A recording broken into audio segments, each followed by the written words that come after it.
नमस्कार मित्रांनो, स्वागत आहे आमच्या यूट्यूब चॅनलवर। तर मित्रांनो, सिलाई मशीन योजनेअंतर्गत ज्या काही आता लाडक्या बहिणी आहेत त्यांना मोफत सिलाई मशीन मिळणार आहे। यासाठी राज्य सरकार 15,000 रुपये रोख रक्कम या ठिकाणी सिलाई मशीन घेण्यासाठी लाडक्या बहिणींना दिलं जाणार आहे। आता महिलांसाठी ही एक मोठी अपडेट आहे। यासाठी अर्ज कोठे करायचा संपूर्ण माहिती आजच्या व्हिडिओच्या माध्यमातून बघणार आहोत। तर चला व्हिडिओ स्टार्ट करूया। ग्रामीण भागातील लाडक्या बहिणींसाठी पंचायत समिती मार्फत जे आहे सिलाई मशीन योजना चालवली जाते।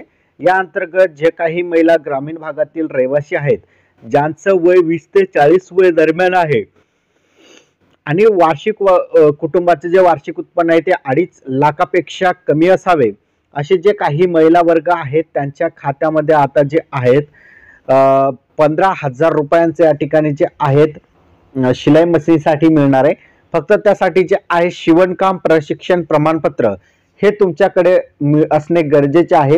ज्या ठिकाणी तुम्ही प्रशिक्षण घेतलेला आहात किंवा महाराष्ट्रातील एखाद्या संस्थेअंतर्गत तुम्ही शिवणकाम प्रशिक्षण घेतलेला आहात, याचा प्रमाणपत्र तुम्हाला सादर करायचं आहे ज्यावेळेस तुम्ही अर्ज करता। विधवा असेल, अपंग महिला असतील, यांना सर्वात अगोदर या ठिकाणी प्राधान्य राज्य सरकार मार्फत देण्यात येणार आहे। आता यासाठी तुम्हाला अर्ज करण्यासाठी तुम्हाला पंचायत समिती अंतर्गत अर्ज करावा लागणार आहे। अर्जदार हे ग्रामीण भागातील रहिवासी असणे गरजेचे आहे। त्या महिलांचं वय 20 ते 40 वयादरम्यान असणे गरजेचे आहे। त्याचबरोबर वार्षिक उत्पन्न हे 2.5 लाखापेक्षा कमी असावे।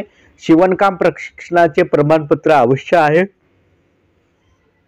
आणि त्याचबरोबर विधवा आणि अपंग महिलांना या ठिकाणी प्राधान्य दिलं जाणार आहे।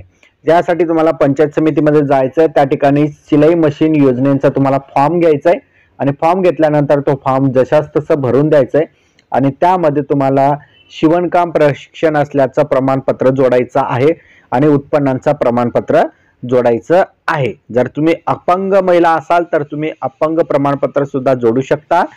तर अशा प्रकारे बघितलं तर ही एक सिलाई मशीन योजनेसंदर्भात एक महत्त्वपूर्ण माहिती होती।